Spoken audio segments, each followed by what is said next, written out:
Picture this, it's a Tuesday morning in October. Not a holiday, not a vacation day, just a regular Tuesday. And you are sitting on your back porch with a cup of coffee that you made at home in a mug you actually like, watching the sun come up over the backyard while every person you went to college with is already on the highway, already in the meeting, already pretending to care about Q3 projections. You are 54 years old. You are retired. And the most urgent thing on your calendar today is deciding whether you want to take a walk before or after lunch. That is the dream. That is the exact image that gets sold in every financial independence article, every FIRE subreddit, every beach photo from someone who cracked the code.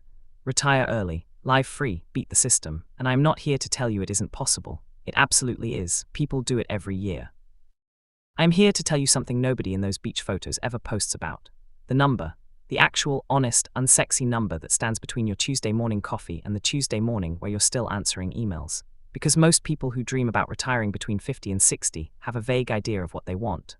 Almost none of them have done the math on what it actually costs per day to be alive, on your own dime, for potentially 35 to 40 years. My name is Nick, and today we are going to do something the early retirement industry desperately does not want us doing. We are going to run the real numbers, not the optimistic back-of-the-napkin numbers, not the numbers that assume you stay healthy and the market cooperates and nothing ever breaks.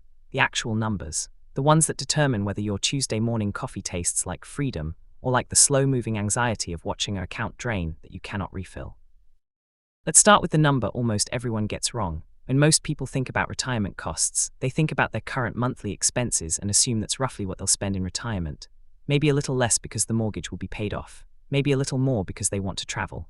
And then they run a quick calculation, multiply by 25 because they read about the 4% rule one time, land on some number, and feel roughly okay about it. Here is the problem with that math. It is missing an entire category of costs that your employer has been quietly paying for your entire adult life. Costs that, the day you retire, become entirely, completely, 100% yours. Let me show you what I mean by breaking down what retiring at 55 actually costs. Not in a year, per day. Because something strange happens when you convert annual numbers into daily ones. They stop being abstract. They become real in a way that a six-figure annual figure never quite does. Meet Sandra. Sandra is 55 years old. She lives in a mid-sized city in the southeast. She owns her home with a small remaining mortgage balance. She is in good health. She has 2 adult kids who are mostly financially independent, emphasis on mostly.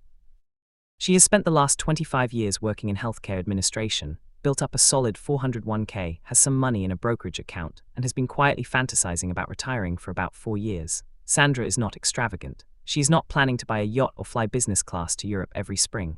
She wants a comfortable, normal, relatively modest retirement. A nice dinner out twice a week, a vacation or 2 per year. A house that doesn't fall apart around her. Maybe some golf. A life that feels like a reward for the 25 years she spent earning it. Let's figure out what Sandra's day actually costs. Housing. Sandra's mortgage has about 8 years left. Payment is $1,100 a month, including taxes and insurance. That is $36.67 per day just to exist inside the house she already owns. After the mortgage is paid off, that number drops, but property taxes, homeowners insurance, and maintenance do not disappear. They just stop being bundled into one convenient payment. Maintenance alone on a home runs about 1% of home value per year as a baseline. On a $350,000 house, that is $3,500 a year, $9.59 per day, for repairs, upkeep, appliances that eventually die, and the slow entropy of everything built by human hands. Total housing cost in early retirement, conservatively $46 per day. Food. Sandra is not eating ramen.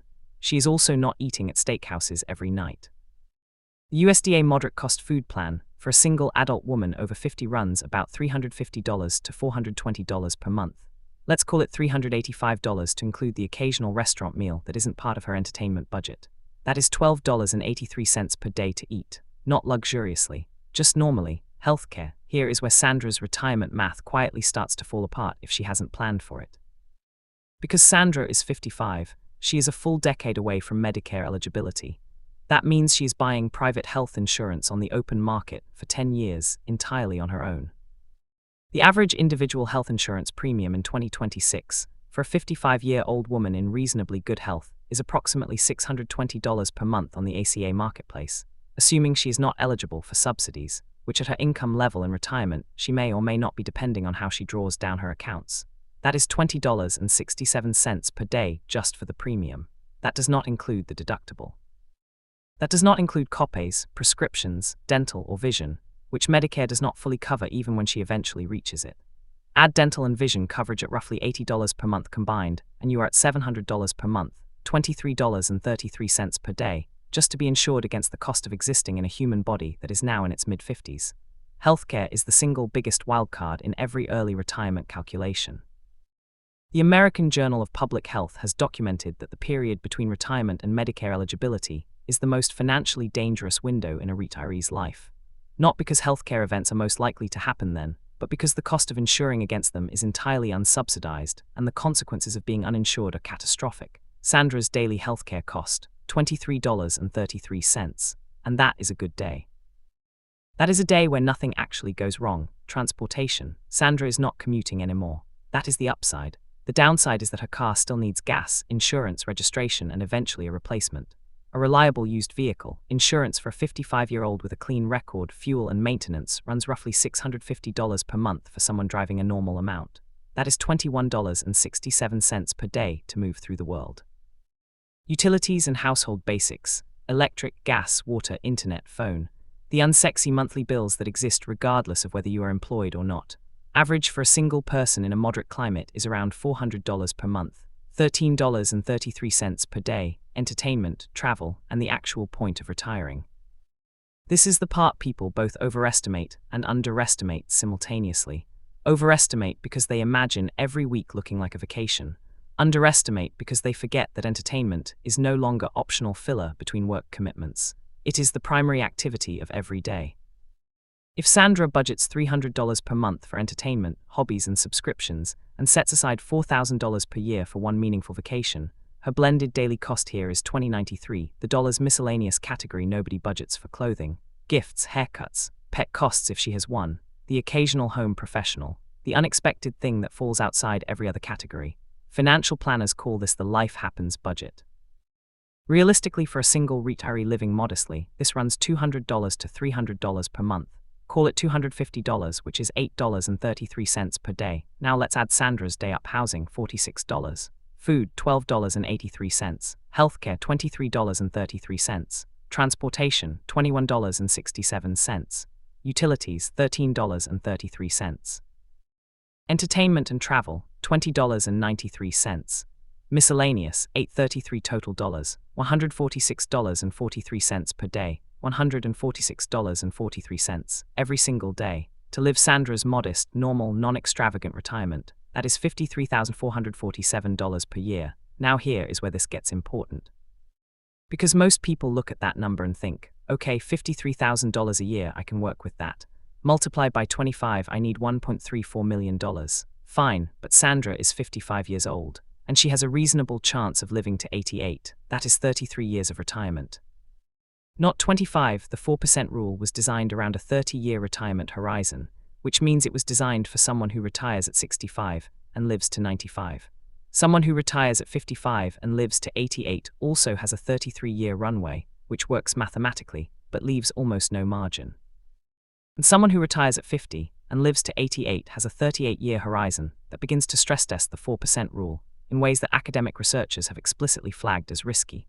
William Bengen, the financial planner who originally derived the 4% rule in 1994, has been publicly on record saying that for retirement horizons longer than 30 years, a more conservative withdrawal rate of 3.3% to 3.5% is prudent. Which means Sandra's actual number is not $53,000 multiplied by 25. It is $53,000 divided by 0.035, which equals $1.51 million. That is before we account for one more variable that is quietly the most important one in this entire calculation: inflation. $53,000 buys a certain amount of life today. In 20 years, at a historically modest 3% annual inflation rate, you need roughly $95,000 to buy that same amount of life. In 30 years, you need $128,000. The dollar amount of Sandra's retirement stays the same. The dollar amount required to fund it keeps growing. Every year, without asking permission. This is not a scare tactic. This is arithmetic. And it is the arithmetic that the early retirement community tends to breeze past in favor of optimistic portfolio return projections. Let me show you the full picture in one honest table. Sandra retires at 55 with $1.5 million. She spends $53,000 in year one. She earns 7% average returns on a diversified portfolio. Inflation runs 3% annually. By age 75, her required annual spending has grown to approximately $87,000. By age 80, it is over $100,000 per year. The question is not whether her portfolio can generate returns. It is whether it can generate returns faster than her required spending grows over 33 years. The honest answer is, maybe. With careful management, yes. With average luck, probably. With one significant healthcare event, a major market correction in the first 5 years of retirement, or a sequence of returns that frontloads the bad years, it starts to get uncomfortable. Sequence of returns risk is a phrase that sounds like a finance professor's problem. It is actually the single greatest threat to any early retiree's financial plan, and almost nobody understands it until it is too late. Here is the version that makes it click. Imagine two retirees. Both have $1 million. Both withdraw $50,000 per year. Both experience the exact same average annual return over 20 years, 6%. The only difference is the sequence. Retiree A gets the good years first. Retiree B gets the bad years first. After 20 years, retiree A has roughly $1.1 million still in the account. Retiree B is broke, same average return, same withdrawal. Completely different outcome, because when the bad years land matters as much as how bad they are. For someone retiring at 55, 60, or even 65, the first 5 years of retirement are the most financially fragile of the entire journey. A 30% portfolio drop in year 2 of a 35-year retirement does not recover the same way it does in year 22. The math is not linear. The timing is everything. This is not an argument against retiring early. It is an argument for retiring with clear eyes about the real daily cost of doing it. So let's answer the question honestly. What does it actually cost per day to retire between 50 and 60? For a single person living modestly in a moderate cost of living area, $120 to $150 per day. Call it $43,000 to $55,000 per year. For a couple in the same circumstances, it does not double because housing and utilities are shared. $180 to $230 per day. Call it $65,000 to $84,000 per year. For someone in a high cost of living area, add 20 to 40% to every number above. For anyone with ongoing healthcare complexity, add a number you cannot predict but should plan for being significant. And the portfolio required to fund any of those daily costs for 30 to 40 years, using the conservative 3.5% withdrawal rate appropriate for a long retirement horizon, is not $1 million. It is not the number that gets thrown around in most FIRE content. It is $1.02 to $2.4 million depending entirely on your daily costs, your timeline, and whether you are single or partnered. Here is the honest version of the early retirement math that nobody posts on Instagram. If you want to retire at 55, spending $146 per day like Sandra, you need approximately $1.5 million invested, not in total assets, in invested, liquid, accessible portfolio assets. The equity in your house does not count unless you plan to sell it and live somewhere cheaper. Your 401k technically counts, but has access restrictions until 59.5 that require specific workaround strategies like the Roth conversion ladder or Rule 72T distributions. Your Social Security does not kick in until at minimum 62, and every year you claim before 67 permanently reduces your benefit. This is not discouraging information. This is freeing information. Because the person who knows exactly what their day costs and exactly what portfolio size funds it indefinitely has something the person dreaming vaguely about retirement does not have: a real target, an actual number, a specific thing to work toward instead of a fuzzy concept to wish for. Sandra's Tuesday morning coffee does not have to stay a dream, but it does have a price. The price is knowing what every other Tuesday costs before you decide you've earned enough of them. If you are somewhere in your 30s or 40s reading this math and feeling something that is roughly equal parts motivated and terrified, that is the correct response. The terrified part means you understand the stakes. The motivated part means you still have time to do something about them, because here is the thing. The math we just did together is not a sentence. It is a compass. It is the difference between aiming at a number and accidentally hitting the right one versus aiming at nothing and quietly running out of runway sometime around your 73rd birthday when it is too late to course correct. The $146 a day is not your enemy. It is your honest answer. And an honest answer is always worth more than a comfortable story. Figure out your number. Not the vague one, not the rounded one, not the optimistic one. The real one, the daily one. Because the only people who actually make it to that Tuesday morning porch are the ones who knew what it cost and saved like it mattered, because it does.